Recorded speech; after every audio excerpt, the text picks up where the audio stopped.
CERT का class 11th का chapter 2 unit and dimension में पैरेलक्स मेथड एक दिया हुआ है।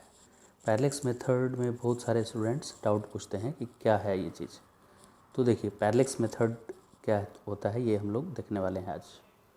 अगर किसी स्टार या सन या स्टार या किसी प्लैनेट का डिस्टेंस मेजर करना होता है किसी साइंटिस्ट को, तो वो कैसे मेजर करते हैं, उसको मेजर करने का ये मेथड है।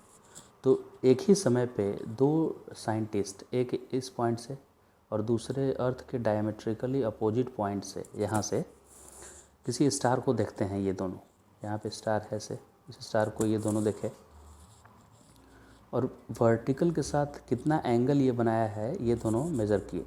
मान लेते हैं इस साइंटिस्ट को दिखा θ1 एंगल और ये दूसरे साइंटिस्ट को पता चला कि ये θ2 एंगल बनाया गया है, राइट।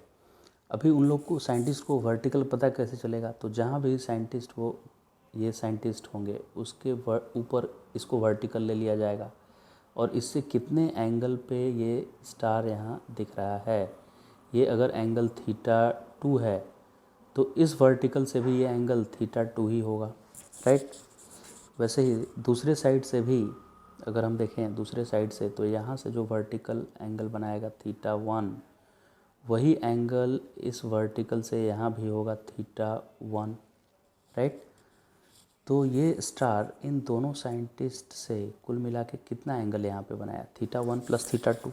तो इसी θ1 प्लस θ2 एंगल को हम थीटा बोले या इसको पैरेलक्स एंगल बोलते हैं, राइट। अब ये पैरेलक्स एंगल हो गया। अब वो स्टार का डिस्टेंस अर्थ से इतना ज़्यादा है कि इस आर्क को इस डायमीटर के इक्वल हम ले सकते हैं। कॉर्ड और आर्क दोनों इक्वल ले सकते हैं। तो अगर मैं फॉर्मूला लगाऊं theta equal to arc upon radius, ये तो थीटा तो ये दोनों साइंटिस्ट मिल के मेज़र कर ही लिए हैं कि वो स्टार कितना बनाया है एंगल अर्थ के टू डायमेट्रिकली अपोजिट पॉइंट पे। तो उस थीटा को यहाँ ये लिख देंगे साइंटिस्ट, और अर्थ का डायमीटर उनको पता है 6400 होता है, इस डी की वैल्यू होती है 6400 किलोमीटर। तो और इस डिस्टेंस को डी ले लेंगे ये, राइट। अब ऐसा ये कंसीडर करेंगे कि इसको सेंटर मानते हुए ऐसे कुछ सर्कुलर जैसा एक कंसीडर करेंगे जिसमें रेडियस की जगह पर क्या होगा, ये D, distance between star and earth, या डिस्टेंस बिटवीन जो प्लैनेट का डिस्टेंस मेजर करना है वो और अर्थ, राइट। तो ये डी डिस्टेंस रेडियस का काम कर रहा है ना, इस सर्कल में रेडियस का काम कर रहा है। तो theta equal to arc upon radius में थीटा ये मेज़र किया गया दो साइंटिस्ट के द्वारा, और डी डायमीटर ऑफ अर्थ है और small D distance of that star और प्लैनेट फ्रॉम अर्थ है। तो फॉर्मूला हो गया theta equal to D upon small D. तो स्मॉल डी की वैल्यू क्या होगी, capital D upon theta, theta इधर डिवाइड हो गया आकर। तो स्मॉल डी यानी डिस्टेंस कितनी होगी उस स्टार की अर्थ से, तो उसका वैल्यू होगा, अर्थ का रेडियस होता है 6400 किलोमीटर, तो उसका डबल हो गया 2 टाइम्स 6400 किलोमीटर। और एंगल ये साइंटिस्ट मेज़र कर लिए हैं कौन से मेथड से, तो पैरेलक्स मेथड यूज़ करके। इस मेथड को पैरेलक्स मेथड बोले, डिस्टेंस निकालना किसी स्टार या प्लैनेट का, और इस एंगल को जो diametrically to opposite point on earth जितना एंगल बनाया उस एंगल को पैरेलक्स एंगल बोलते हैं हम लोग।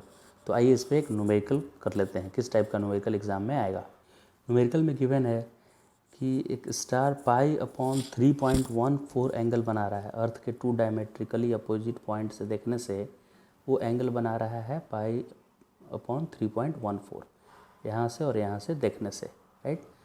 तो बताना है उसका डिस्टेंस क्या है, ये एक्स बताना है। तो इसको आर्क मानते हुए, इसको आर्क ये है हालांकि स्ट्रेट लाइन, फिर भी आर्क क्यों मान रहे हैं, क्योंकि एक्स बहुत ज़्यादा है। आर्क मानते हुए हम रिलेशन लिखे theta equal to arc upon radius. Theta दिया हुआ है पाई अपॉन 3.14 और आर्क यानी डायमीटर अर्थ का डायमीटर कितना होगा, 2 टाइम्स रेडियस होगा, जितना भी रेडियस होगा। तो यहाँ ये डी के जगह पर आर लिखिए, रेडियस है 2 टाइम्स रेडियस ऑफ अर्थ, और स्मॉल आर के जगह पर ये डिस्टेंस लिखेंगे एक्स। सी पाई से ये वैल्यू कैंसिल हो गया क्योंकि पाई की वैल्यू 3.14 होती है। तो x इक्वल टू क्या आया, 2d, d यानी 2r, इसको समझिए रेडियस ऑफ अर्थ का डबल होता है डायमीटर, ये रेडियस ऑफ अर्थ है। तो रेडियस ऑफ अर्थ 6400 किलोमीटर का 2 टाइम्स, यानी x इक्वल टू 12800 किलोमीटर इतना डिस्टेंस पे वो स्टार या प्लैनेट है। ये आंसर हो गया इसका। तो आपको ये समझ में आया होगा पैरेलैक्स मेथड क्या है।